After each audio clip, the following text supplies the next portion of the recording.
Hey guys, Toxic here for the more Bile and Blood campaign. With me is Seb. Hello. This is Storytime Part 5, which is also going to be a catch-up episode where we're going to kind of get the story to date, just to kind of hype everything up for the final battle, Part 5A and 5B, the conclusion to Blood and Bile and all the fermenter Space Wolf goodness. Oh, the bile and blood, yeah. Yeah, all the Bile and Blood.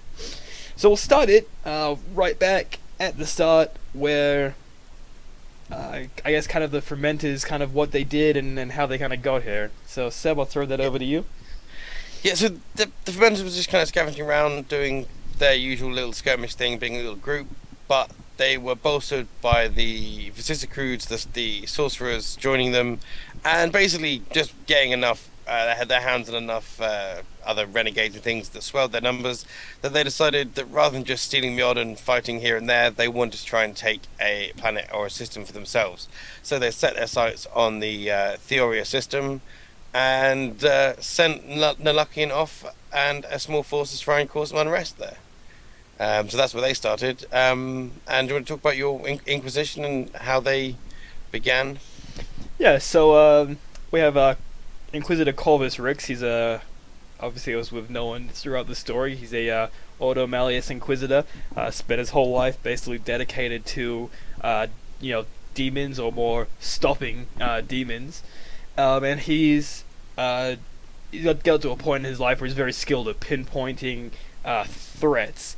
And one of the ones that he has been tracking has been the vicissitudes. And now that they've got the power of the fermenters with them, they've become a great threat in the fact that they could potentially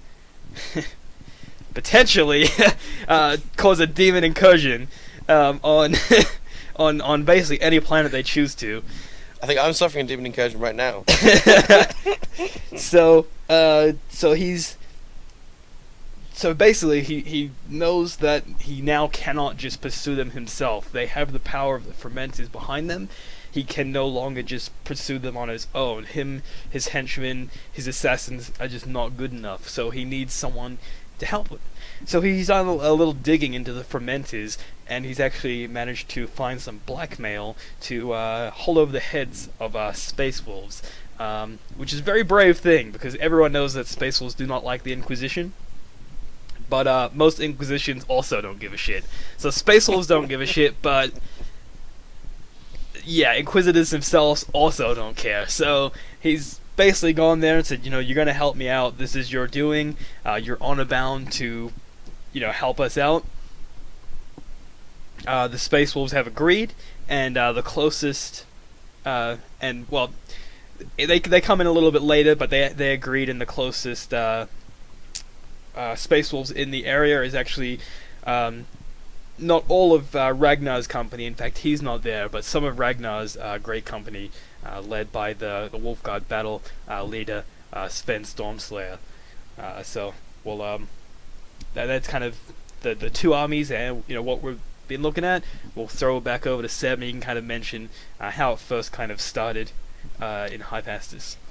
Yeah, so we saw in Mission 1, we had the Nulakian, the Dark Apostle, took a small group of the fermenters down with him, and we're basically sowing civil unrest and just civil disobedience.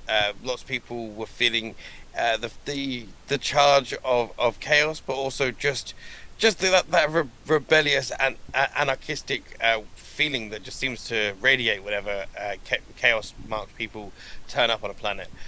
So there were riots, there were manufactorums were being destroyed, or people refusing to work, and this was becoming quite an issue to the point where the PDF had to start getting involved, thinking this was just simple rioting and civil unrest.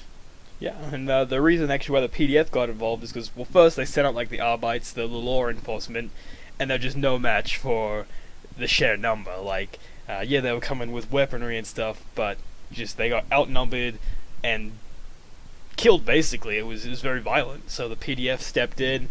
They still, they didn't bring a huge force, just a platoon, some las guns, some heavy bolters. Some heavy bolters, some mortars, Chimera. Nothing huge, nothing heavy. Enough to kind of scare people. You know, you rock out with a heavy bolter, you fire a couple rounds, people go back to work. That's what they thought. Not necessarily what happened. The force, the platoon led by Zed Wilds, one of our minor characters in the story, quickly found out that there was Chaos Space Marines, these foul spawned beasts, just roaming the battlefield, and they were very outnumbered and just outmanned and outgunned basically. Yeah, Fermenters actually had a bit of success, and the Chaos Space Marines had, and the spawns were kind of using the rioters as cover for them to be able to move up and to start taking the PDF apart, which they kind of did to quite a serious amount, to the point where they secured the Manufactorum district as a base of operations, and even managed to scavenge some PDF armor and vehicles and things, and just really set themselves up, awaiting reinforcement and awaiting the next kind of clash with the local forces. So at this point, Gallus Hastis, the leader and governor of Hive Hastis, obviously came down to the Manufactorum district with his bodyguard to meet with kind of the foreman of the Manufactorum district to find out why are people stopped working, what do we need to do, and he actually authorized a larger force to be sent in. So what they did is they amped up their weapons. They came in, they replaced heavy bolters with missile launchers. They brought a Lehman Russ, still only armed with a Punisher cannon. They didn't want to cause too much damage to the Manufactorum district, in like a battle cannon or anything like that. They brought in some Wyverns with their kind of airburst, kind of shrapnel weaponry. Basically just a lot of anti-infantry weaponry. to try and deal with this Fermenters force, and it was actually a lot more successful this time. They came in, they had a little bit more firepower, and I think the Fermenters and at least the cultists with them were a little bit unprepared. However, this time they actually did have some help in the form of a Demon Prince, correct? Yes, during the battle, Nalakian had actually managed to take down one of the PDF platoon or squad leaders, and just suddenly ascended into demonic form. Although unfortunately for him, his stature and the unfamiliar body kind of confused him. Yeah, he didn't seem to really be aware of how to use himself to the greatest effect, and kind of found himself getting confused. Very much so in the midst of the battle. Yeah, the very swift kind of attack that the PDF followed up with was enough to kind of actually get him a little bit turned around and actually injured. So he limped away from that battle with some injuries. Zed Wilds himself actually also got injured still. He managed to survive the first battle, got his little squad of survivors going, but he actually was also injured in the second battle for the Manufactorum. At that time, though, Roboticus led a squad of Fermenters to actually try and kidnap, or at worst case assassinate, Gallus Hastis. He got some information that he was going to be in the Manufactorum district. He thought this was going to be a perfect time to strike. Yeah, and he took a squad of his finest Plague Marines, and they scaled up the building and were essentially going to sneak in, either whisper some honey words in his ear or drown him in the brew. But unfortunately, his bodyguard were packing Hotshot, Laz, and Flame and Plasma, and his entire squad were wiped out to a man. And Bob, God bless him, we love him, sadly died. But his body has been taken back to the ships, and there could be some interesting things developing from that, but that will be outside of this campaign. That's something to watch. Yeah, so moving on from that, that's when the Space Wolves and Inquisitor Corvus arrived on planet. The Space Wolves, not messing around, they came down in force. It wasn't just a little, landing kind of set up. They came down and drop pods, gunships. The Fermenters tried to make a little bit of a stand to kind of not push them off planet, but at least kind of slow them down or kind of make a statement like, we're here, this is our planet. and didn't go too well for the fermenters in the Space Wolf landing. No, the fermenters kind of they expected the Space Wolves to be kind of to more of a simple landing, set up a beachhead, give themselves their base of operations. But the Space Wolves, being Space Wolves, I suppose being the crazy battle-hardened warriors that they are, they completely turned it into a combat landing. I think they picked up on the fermenters' vessels in the system, and they fully came down looking for a fight, which is not what the fermenters were necessarily expecting. Yeah, and and also this is going back to Inquisitor Corvus. He has, if you haven't watched the story time on him and Shayvek, he has an affinity for assassins. Basically, he creates his own assassins, or basically they're more like sleeper agents. He plants them on planets that he thinks have a possible, demon incursion or somewhat of a threat, and so they're on the ready. So the Space Wolves actually did have some allies already on the ground in the form of some assassins, and Nalakium, in his series of unfortunate events, found this the hard way.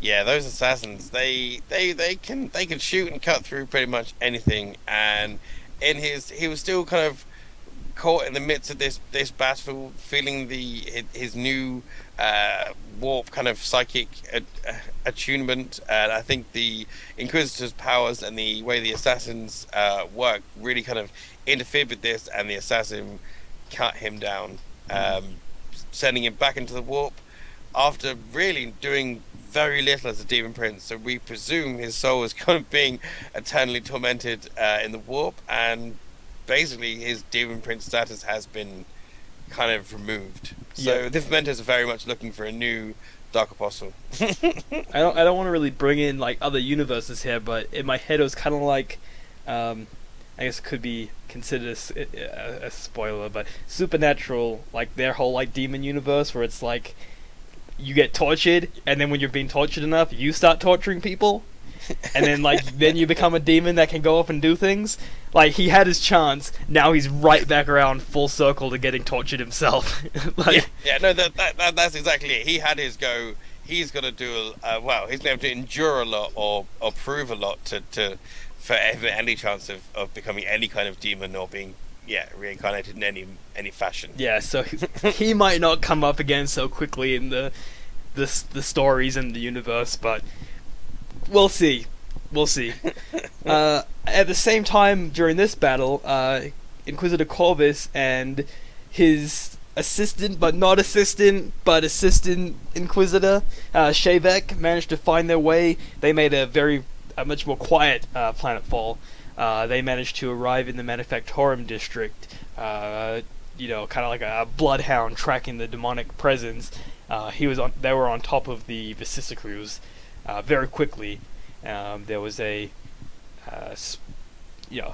while the main force was fighting the Fermenters, the Inquisitor and some small forces of the Space Wolves found the Vicissicrues trying to summon some demons. So we had the Fermenters proper were basically forming a defensive ring around the Manufactorum district, fighting the Space Wolves and having that big battle. But while this was happening, the Vicissicrues, they had erected their own fane to Nurgle, and were basically using their sycophantic cultists that they had pulled from the populace and their own powers to just basically open a warp rift in the attempt to really bring the demonic incursion up to full swing, and that did not go well. It didn't. We had an assassin pop up in a place we weren't expecting, which was quite a shock. But I'll throw that over to you and your infiltration skills. Yeah, the Assassin's to Corvus is kind of like a Swiss Army knife. Like, there's always the right tool for the job, and he kind of picks from these tools and uses them. So in this case, he had Assassin that is very good at infiltration. In fact, that assassin had been infiltrating as a cultist. So, very tough job for it, but very effective at the end. This assassin basically says, "Hey, I'm not a cultist." Tried to flame the cultists, got into a melee with them. Chaos being chaos was like, I'll challenge an assassin. And that one of the didn't minor work. sorcerers stepped up. Sebulstrus was still kind of keeping the ritual going, and one of his minor sorcerers stepped up to try and take down the assassin, and failed miserably. Yep. cut to ribbons so badly that the entire squad of cultists and his other minor sorcerer just ran. Yep. Just ran screaming. And if they were not cut down by the assassin, they were trampled to death. Impaled on factory equipment when they tried to escape.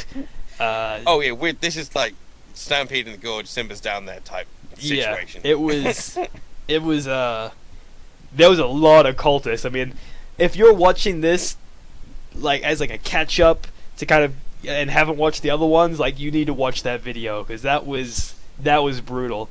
At that point, it was kind of like panic mode for the Vicissicruce. It was like summon, while the Space Wolf Venerable Dreadnought was just running at the altar of chaos with his great axe to just destroy it. Yeah, this is when the Vicissicrudes were just completely, almost ignoring the battle around them. They were so fixated on their ritual that they let the Dreadnought do its thing and smash up their kind of. It was their focal point really for their ceremony. So that wrecked that. Yeah, a place to channel their powers to, Yeah. and upon destruction, and a few perils of the warp from the Vicissicruce part. A good few perils. Yeah, warp rift actually opened up on Theoria in High Pastus. It was a one-way portal though. Demons couldn't come out, but anything in its way was going inside. And yeah, so at that point, the battle was basically over, and it was like panic stations for both sides. The Inquisition needed to get this stopped. The Vicissicrues needed to use this to their advantage. Yeah, do something with it. Do something with this distraction. So at this point, Inquisitor Corvus basically said to Sven Stormslayer, we need a bigger force here. This is going to be really bad. We need to get this closed. So a combined might of Space Wolves and an Inquisition retinue came down upon the Vicissicrues. Yeah, and the Vicissicrues called the Fermenters in basically to bolster them. They pulled the defensive cordon back, and basically Sebulstrus, the leader of the Vicissicrues, came up to Tanglefoot and just begged him to keep them safe, which they did attempt to do. They tried valiantly to kind of cover the Vicissicrues as they were making their way back to the ship, or making a last attempt to kind of summon some demons in, only to really kind of feel the might of the Wolves of Fenris and and get kind of cut down again. Yeah, and I mean, really in that battle, there wasn't a lot that happened. It was mostly just the full spearhead might of Space Wolves and Land Raiders just kind of crushed the force. The main thing that happened was the Warp Rift itself, still roaming around the battlefield, actually took two, well, I'm sure a lot more lives were lost, but the two main ones, Seb? Yeah, so we had Tanglefoot driving around with his spawns, and somehow, possibly extremely drunk from a good session of the brew before the battle, he drove squarely into the path of the Warp Rift and has been now lost in the warp. We're not sure at this stage where he is. Well, we're going to talk about that once we've caught up and the ideas we have for that. But he drove headlong into it, and Slippery Jack, the ancient kind of corroded Hellbrute somehow stumbled and fell face first into this warp rift as well. The warp rift really did seem to be kind of Nurgle's not really so happy and joyful, but it did seem to be reflect some of his ire at the failure of the Fermenters, because the Warp Rift was gunning for the Fermenters and saying very clear of the Loyalists. It was almost like, those are 3 land raiders, screw that, and it just went into the Fermenters, even though it couldn't be hurt by it, but it was like, man, 3 land raiders? I'll take my chances with the cultists. If a hole in reality could be scared, this was a scared hole in reality. Because it just, like, when we were rolling it, it was just going straight up. Like, oh man, it was... You've never seen so many misses and so many arrows pointing in the same direction. Again and again and again and again and again. Basically, the entire battle, cultists did nothing because the cultists were just running from one side of a building to another, just trying to escape this hole. Yep. It was pretty bad. During that time, though, in the previous battle, Shay Vec, a more psychically tuned Inquisitor, actually picked up the scent of... this wouldn't be a scent, but the...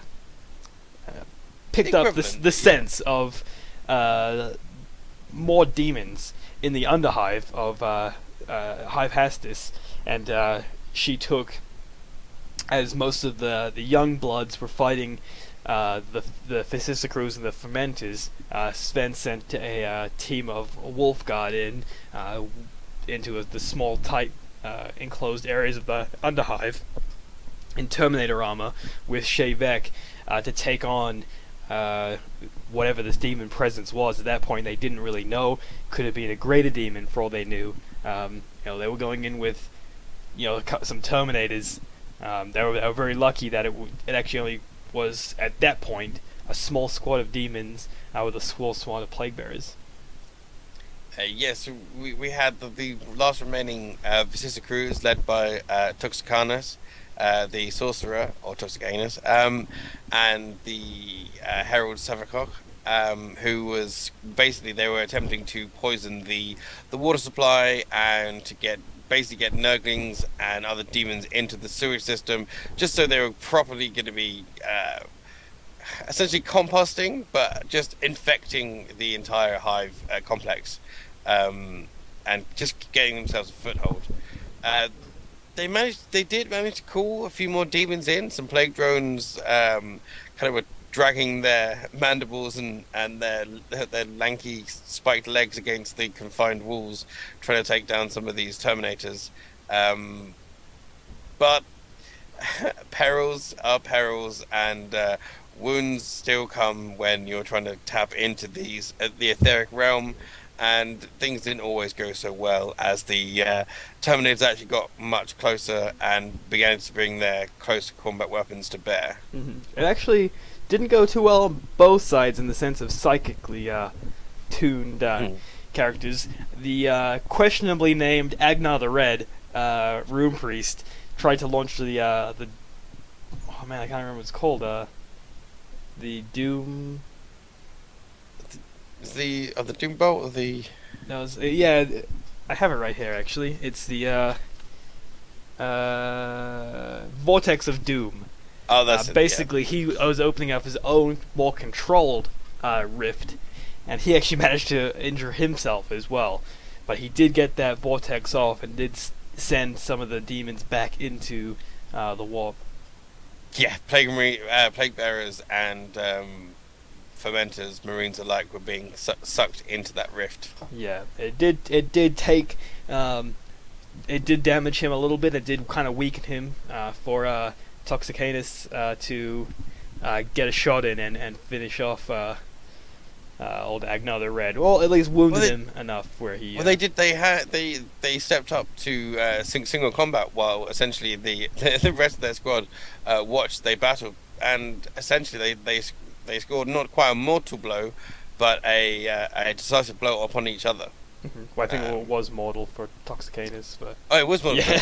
Yes, yeah, that's very true. It was mortal for Toxicanus, but not necessarily for Agnar the Red. No. So I imagine Agnar the Red kind of taking Toxicanus' head off as the sorcerer jabbed his force axe into Agnar the Red, but Agnar survived. Yeah, the way I was imagining is that it's a clean kill, and then the sorcerer's body was still like, kind of still had like a chicken without his head, was like getting a final laugh in, like, haha, I'm not dead yet.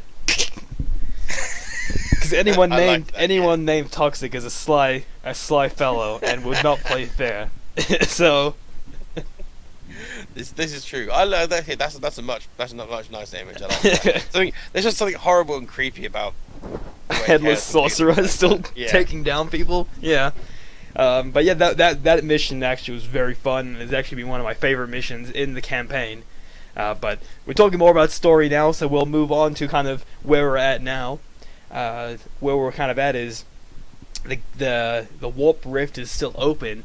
In fact, there's been a significant change in this warp rift. Tanglefoot himself has managed to harness it and has now stopped it from moving, and he's now turned it into a more of like a two-way gate where he can actually get out now. And his time in the warp, he's managed to rile up some Nurgle demons, and they are now piling out of this gate into Hive Hastis. Corvus. So it's like a portal glyph of himself. Slippery Jack and Tanglefoot becoming, trying to launch themselves out with a few demons they picked up along the way. Yeah, Corvus, obviously being a Otto Malleus Inquisitor, this is his top priority. This is why he came, was to stop a demonic incursion, and he feels like this could be terrible depending on what happens here. So he's requested that Sven Stormslayer come and help him out here. Sven Stormslayer, though, said, no, not going to happen. You're not going to get our assistance here. The Fermenters are trying to escape off-planet. You said we're on a bound to stop them, and that's what we're going to do. Yes, the Fermenters at this point have been broken. They had success at the beginning when it was the populace and the PDF, but the Vicissicrues have been kind of sent back to the ships because they've failed so bad, and now the Fermenters are bugging out. They're trying to escape, and that's what the Space Wolves are not happy with that. They basically want to wipe them out to a man. I don't think that's going to be possible, really, because the Fermenters are just so wily, and a few of them will escape eventually, but we will see how many they can cut down. And the Inquisitor kind of is leaving them because he's not bothered about the demons. They can't summon demons right now, other than the demons coming through this hole. The Vicissicrues stopped. Yeah, they have just bad Space Marines right now. Like, he can deal with that. A Space Marine is a Space Marine. A demon is a demon. A demon can make another demon. It's in his mind, the demons are the biggest threat, and that's what he's going to deal with. Well, he's Malleus, isn't he? He can leave the Fermenters to Hereticus Inquisitor. And I mean, looking back at this point, obviously we're going to do more of a look back in the next story time where we kind of wrap it up and kind of give our thoughts and everything there. But looking back at it, it's such a delicate thing, this whole like protecting the Imperium, because if the Vicissicrues, if the Inquisitor wasn't thinking like we need to stop the Vicissicrues, the Fermenters really would have had little opposition to taking over this planet. They would have come down and done their thing. If it wasn't for the Vicissicrues demons catching the eye of an Inquisitor, they probably would have only had to deal with the PDF, and potentially would have had an easier time.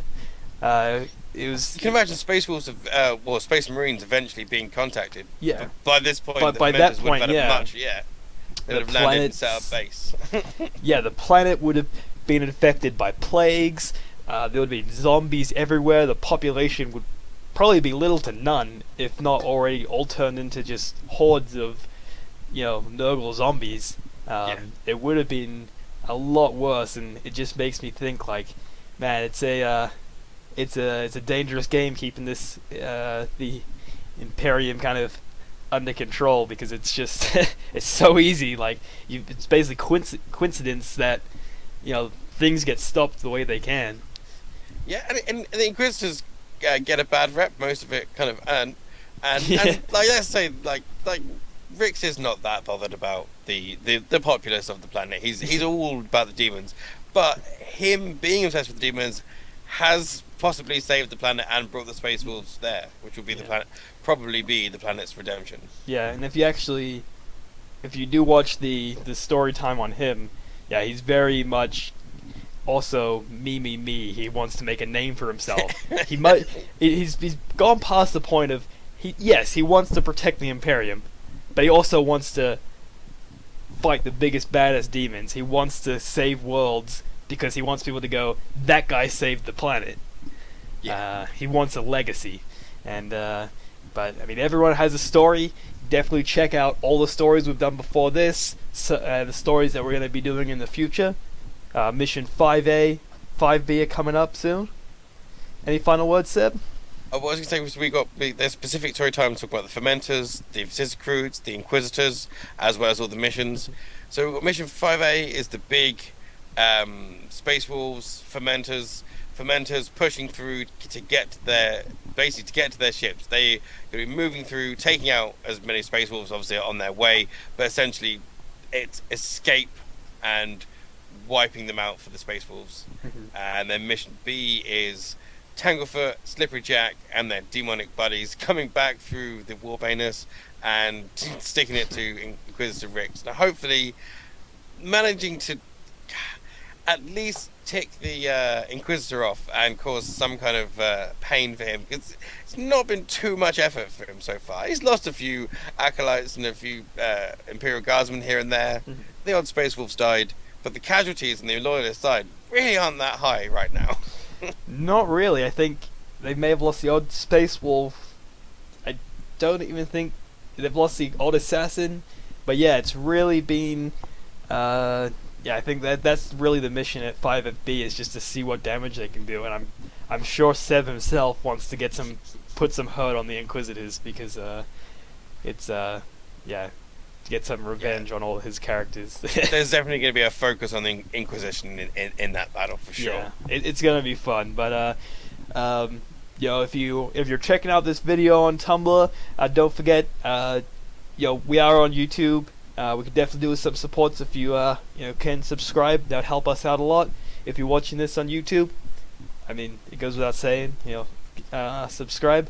But if you're also watching on YouTube, we are Allies Index, alliesindex.com, for more geeky gaming goodness. Zeb? Yeah, all that good stuff. We are also on Facebook and Twitter as well. All the good tabletop video games, card games, all that good stuff is on there. Check it out. Yep. Well, once again, with me in the Bile and Blood campaign is Seb. I will catch you guys soon. And I'm Toxic. And like always, have a good one. Tatty bye.